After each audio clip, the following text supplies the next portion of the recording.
নমস্কাৰ স্বাগতম জনাইছো মোৰ অন্যটি ভিডিঅলৈ আৰু আজি বনাব লৈছিলো চিকেন ইয়াখিনি পোলাও তেন্তে হাকচোন ভিডিঅটোৰ মাজলৈ যাম প্ৰথমতে এটা তাৱা পাতি লৈছো তাতে দি দিছো গোটা গৰম মছলা অলপ জিৰা আৰু অলপ ধনিয়া গুটি আৰু শুকান জলকীয়া আপোনালোকে জলকীয়া যদি বেছি খাই বেছিকে দিব পাৰে আৰু এইখিনি ধুনিয়াকে গৰম কৰি এটা গ্ৰাইন্ড কৰি লম এফালে দি দিছো কুকাৰ এটা পাতি দিছো কুকাৰটো গৰম হতে দি দিছো ডাঙৰ চামুচেৰে 3 চামুচ ঘি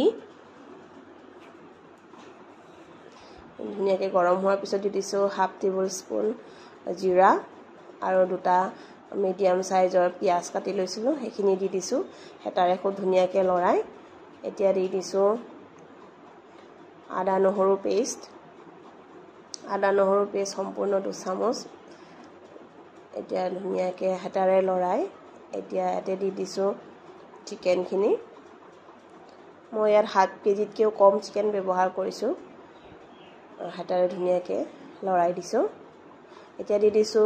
ৰেডি কৰি ৰখা গৰম মছলা পেষ্ট এইখিনি ধুনিয়াকে দি দিছো আপোনালোকে ইচ্ছা কৰিলে পেকেট গৰম মছলা ব্যৱহাৰ কৰিব পাৰে এইখিনি ধুনিয়াকে হেতাৰে লৰাই দিছো ইয়াতে অকণমান পানী এড কৰি দিম কাৰণ চিকেনৰ পৰা ধুনিয়াকে পানী ওলাবই আৰু এইখিনি হেতাৰে ধুনিয়াকে লৰাই দিছো এতিয়া দি দিছো সোৱাদ অনুসাৰে নিমখ আপোনালোকে টেষ্টটো চাই লব নিমখ কিমান দিব লাগে হেতাৰে ধুনিয়াকে লৰাই এইখিনি মিডিয়াম টু লো ফ্লেমত 3টা সিটি আহালৈ ৰাখি দিছো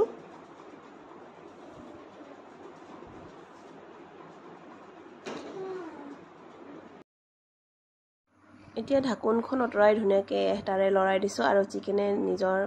পানী এৰিছে আৰু এফালে ধুই দিছো বাসমতি চাউল আৰু দি ধুনিয়াকে হেতাৰে মিক্স কৰি লৈছো গুটেইখিনি ধুনিয়াকে লৰাই দিছো এতিয়া দি দিছো মেইন ইনগ্ৰেডিয়েন্ট হেতু হল দৈ ধুনিয়াকে ফেটি থোৱা দৈ পাতল কৰি এয়া দি দিছো আৰু হেতাৰে খুব ধুনিয়াকে লৰাই ঢাকন দি ৰাখিম আৰু 4টা সিটি অহালৈ ৰাখি দিম মিডিয়াম টু লো ফ্লেম